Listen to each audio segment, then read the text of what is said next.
Innovation stage. Excuse me, it's starting. Bit of quiet.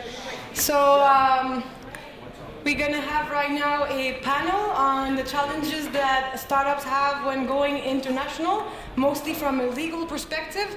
And to do so, we have Pedro Fernandez from Perez Yorca, as you might have heard of, which is a law firm based here in Madrid that specializes in assessing companies in general. And I'll let Pedro present the panel member and present himself. Thank you very much for coming.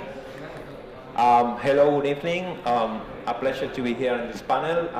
Just what she said in the presentation, we are a law firm based in Madrid, Barcelona, London, and New York.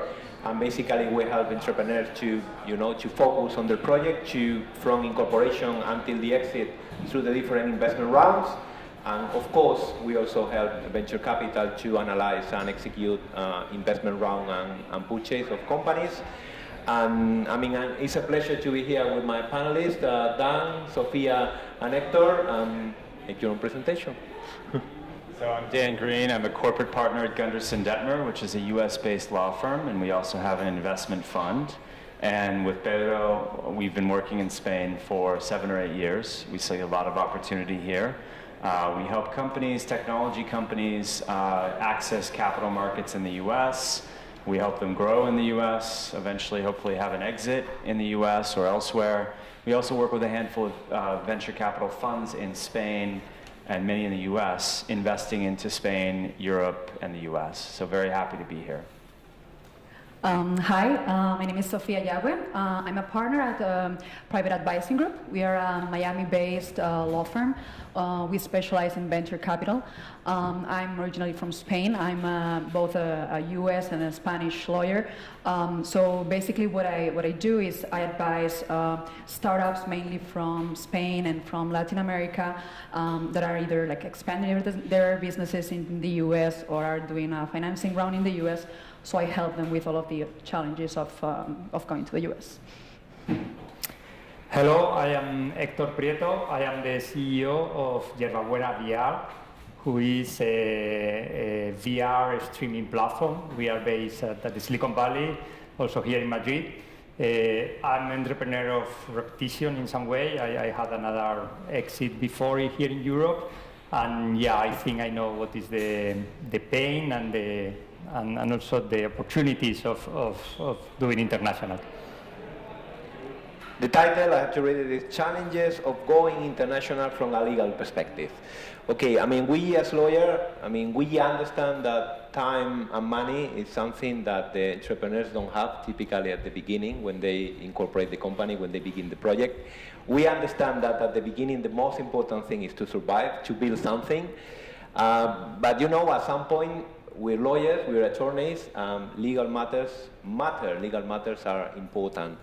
And something that at the beginning of a project can be easily solved, maybe it happens that in the future it can break the confidence of a venture capital, or it can be very difficult to solve at a later stage.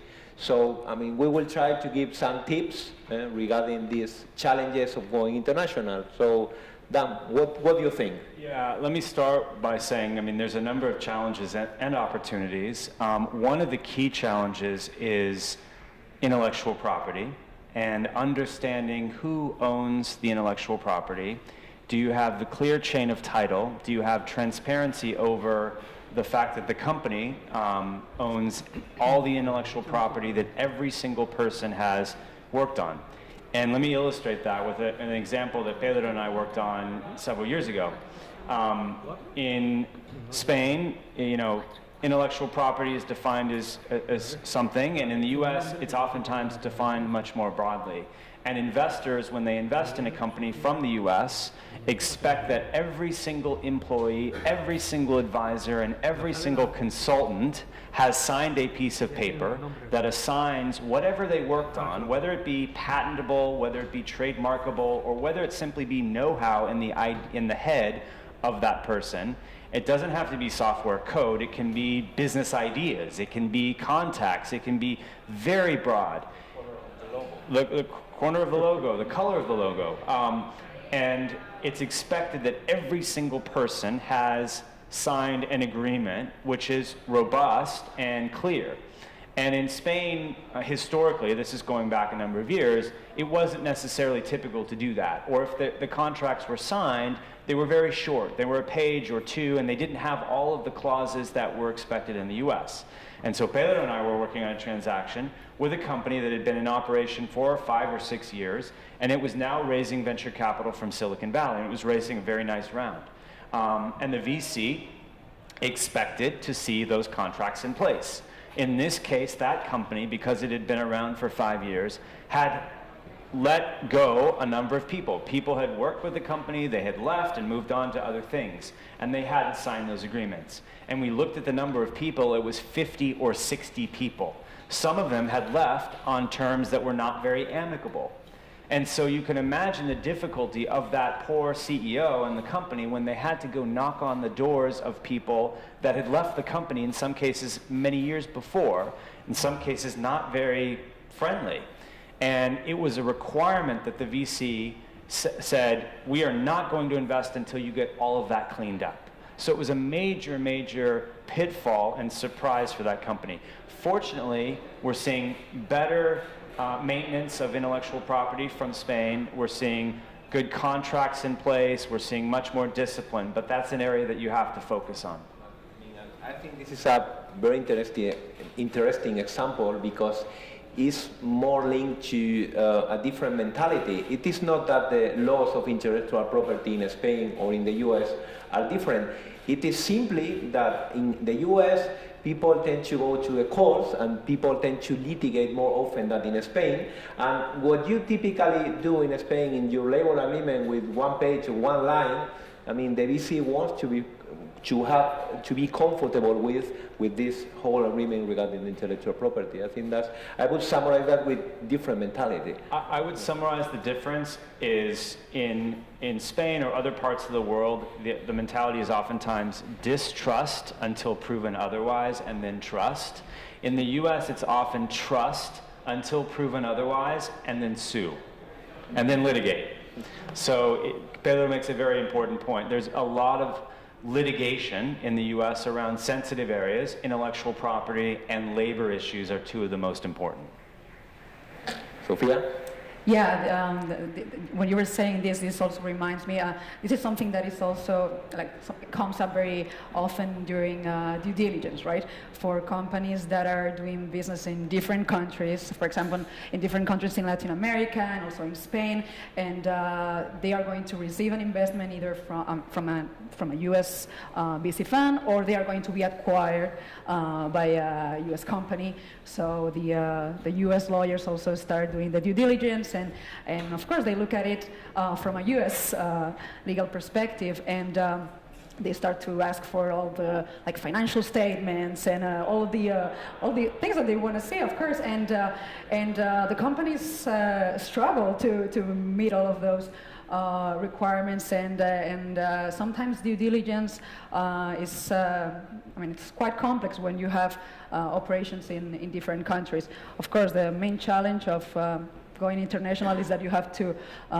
meet the requirements and adapt to the laws of many different jurisdictions. Suddenly you have to comply with tax regulations in different countries, securities regulations, and it's important that companies have everything really, really organized for the moment when they have to show everything to a potential acquirer or an investor in the US.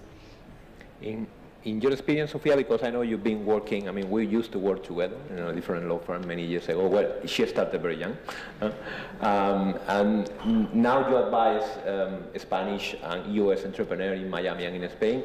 And the system, the regulation regarding notarization, public documents, compulsory or regulatory obligation are completely different in the US and in Spain. Completely different. Yeah, in fact, notaries in the US are not even lawyers. So yeah, we have to face that almost every day. They need to grant a power of attorney. It has to be notarized in the US, apostilled in the US, and but however, the power is gonna be effective in either Spain or Colombia or Peru.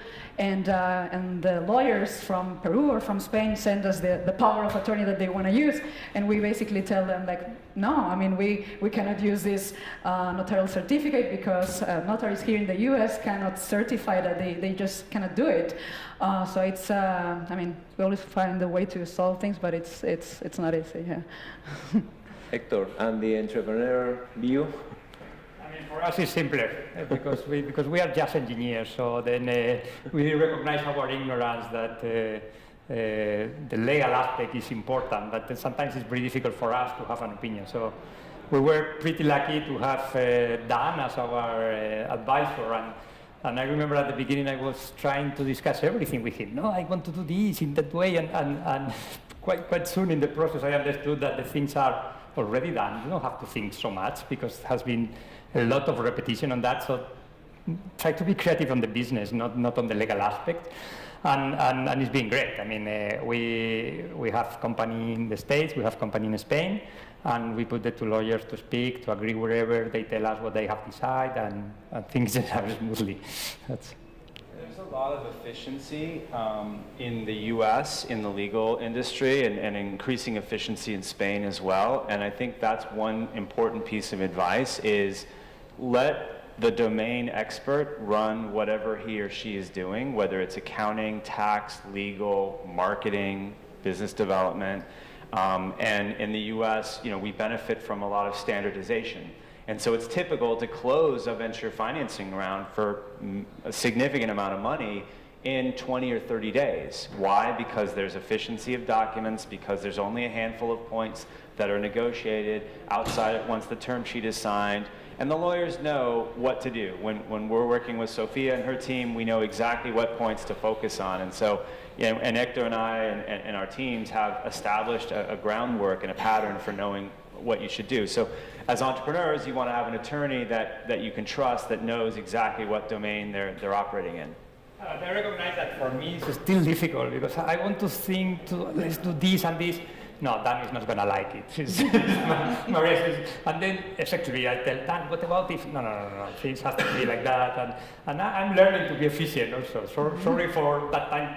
Takes a little bit of time, but learning on it. And U.S. investors are creatures of habit. They tick boxes. They want to see certain things. They don't want to think about other things that are outside of the familiar.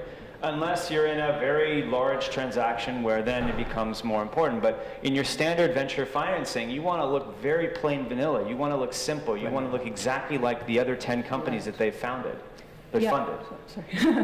No, some people here don't know about like the standards in the US, and I think it's very helpful maybe to mention that, for like an early stage deal, they can always take a look at model documents like the SeriesC.com, the Techstars model documents. There's a few law firms that have created documents that are great, and that I encourage every founder to take a look at for later stage deals, for Series A's.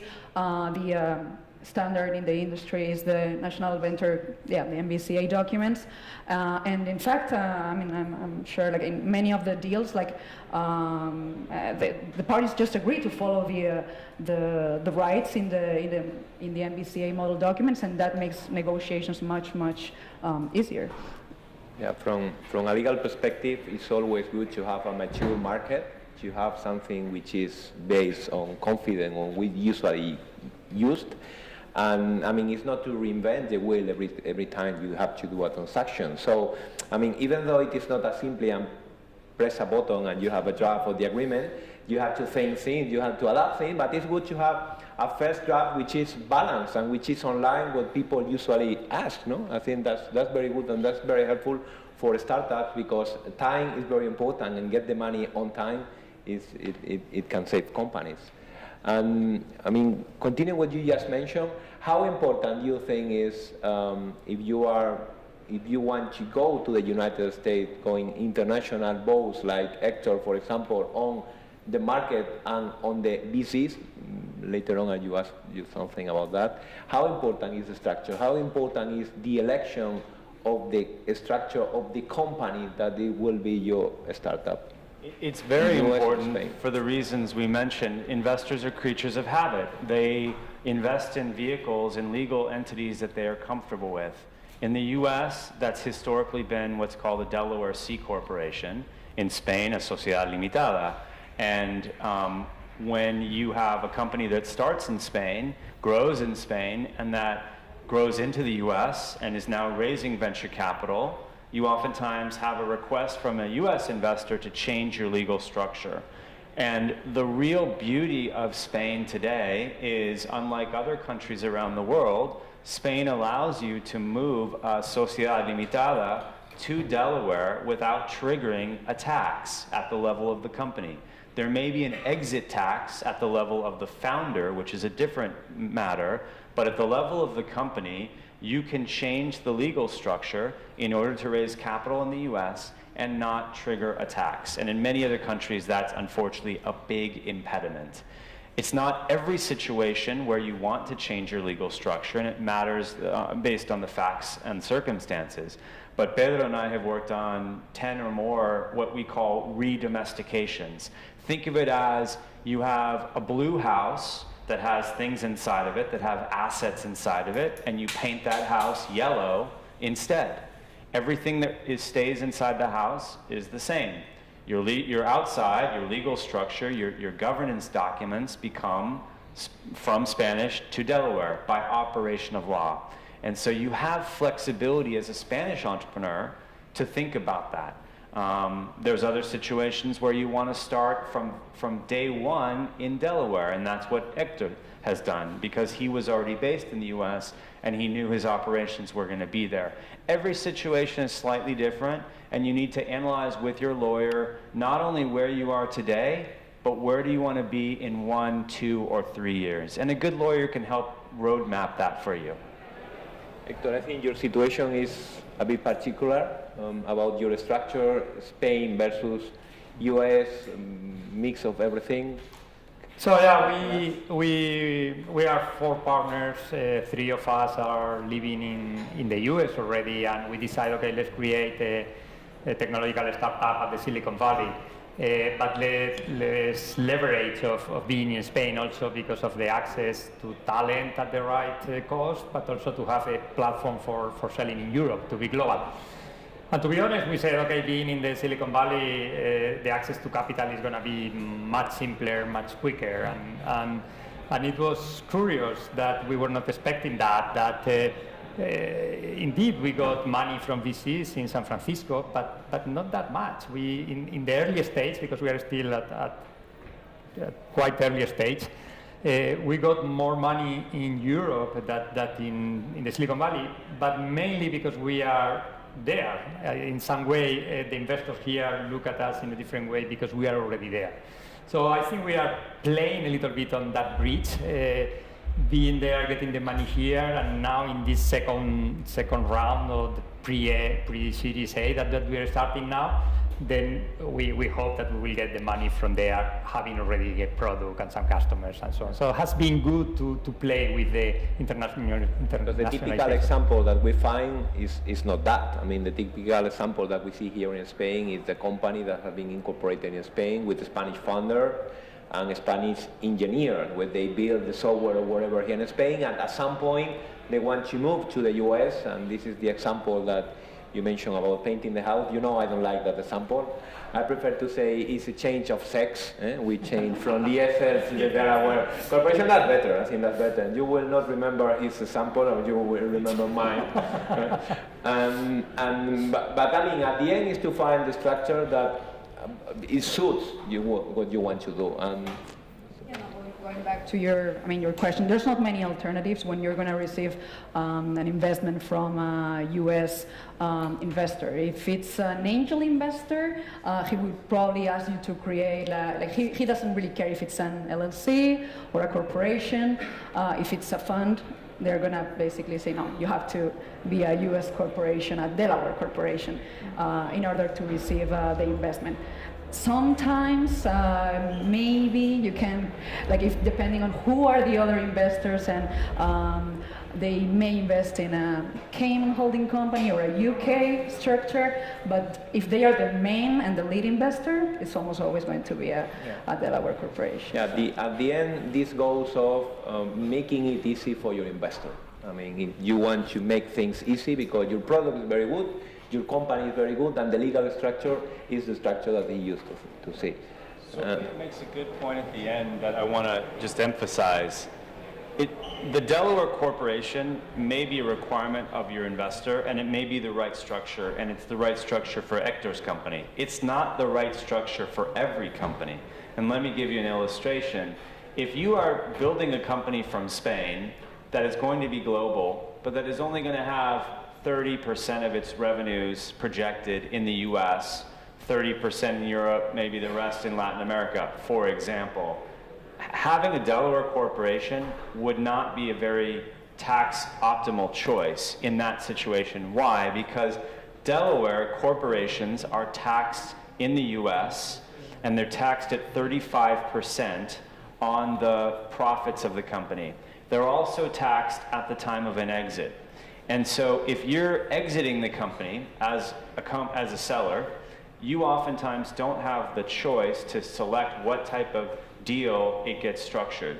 And if the buyer doesn't want to buy a Delaware corporation but wants to buy your businesses in Spain and in Latin America, for example, and they want to take the majority of the assets there, selling those assets will create a tax in the US of 35% of whatever the increase in value of those assets is from the time you started.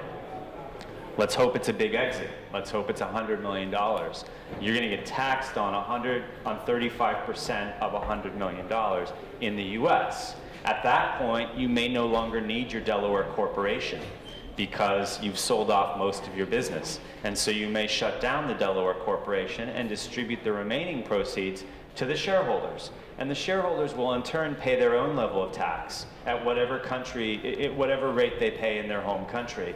And so you can see a situation where you will easily end up paying 50 or more % on your overall exit of the company.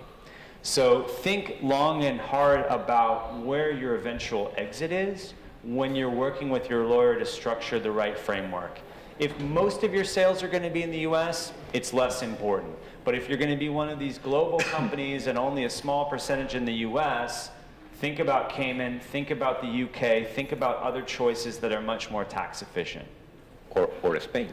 I mean, I typically say that in general terms there is no a key element that can affect or can be relevant or a challenge from a legal point of view, but tax is always a key element. Tax, thinking in the exit, thinking in your position, thinking what you think will be your personal residence, the residence or your vehicle or where you have your assets is a key element to think in advance. And another funny story, always a challenge, is the human resources. Stock options, ESOP, phantom shares. What's your view on this in different countries, different locations, different culture, different people? Hector. So what we have done in this case is a stock options plan of the American company, and we distribute that shares or that options to both the employees in the US and in Spain. Other different thing is the challenge of the two different cultures and the challenge of the 9 hours difference mainly in the executive team, in the management. I recognize that the speed is our value, and sometimes these 9-hour cycles are a problem, but we are working on it, so we'll see. Yeah, I think it's very important for founders here that may be thinking of starting operations in the US and hiring employees in the US. As soon as they want to give the equity in the company of a US corporation, they have to comply with all the tax regulations in the US. And that's really, really important. You don't want to start giving options to your employees without talking to your lawyer, and suddenly, like 2 years later, when you're doing a financing round and they are doing the due diligence, realize that you've been doing everything wrong. So very important as soon as you have employees in the US in any event, but always to make sure that you're giving the stock options with an exercise price that is fair, at least fair market value. That's always like the main issue. Some people don't think about it, and they keep issuing stock options at nominal value, and that can be a real problem later on. Again, we end up on the same topic, tax, where we have to take care of taxes. We're running out of time. I just wanted you to make a pitch, because he is West Coast based, and you are East Coast based. You are also West Coast. So, East or West? If you were a Spanish company and you would need to go to the States for any reason, what would I choose? Last time I had to say I went to Miami, and I like it. Miami's up and coming. It really depends on your industry, your sector. Where's going to be the most value? Where are going to be your partners? Where's going to be the smartest capital? Where are going to be your most talented employees that you're going to hire? And for many companies, that's New York or Boston. I met a healthcare company today that had targeted a group of partners in Boston. Makes complete sense. But if you're, if you're in an industry where a Facebook or a Google or a Cisco is an important partner, and the talent is going to be in the West Coast, you want to probably end up in the West Coast. I think 45% of venture capital in the U.S. is based in or around San Francisco. So that's the bulk of the market there. But it is not the only place you need to go. And the time zones, the 9 hours versus 6 hours, is a real handicap. Yeah. Yeah, I mean, it's hard for me to compete with in terms of financing sources. Obviously, the West Coast is, still wins by far. That's the biggest issue in Miami right now, the lack of VC funds based in Miami. I think if you're a company that is starting, Miami is a great place because it's a smaller community. It's very easy to get to know anyone that is relevant in the tech community. You will soon have introductions with everybody, and it's booming. There's definitely something happening in Miami right now. A lot of new accelerators. There's a Spanish Laura Gonzalez. She's doing a great job with the Venture City. So I think Miami is a great place for a company from Spain that will do operations also not only in the US but also in Latin America, and also to meet angel investors and to become part of the community very, very, very fast. So, and then you go to Silicon Valley to get more funding. Okay, I think we run out of time. Is there any question? ¿Alguna pregunta? Pipas, chicles, caramelos? Many thanks.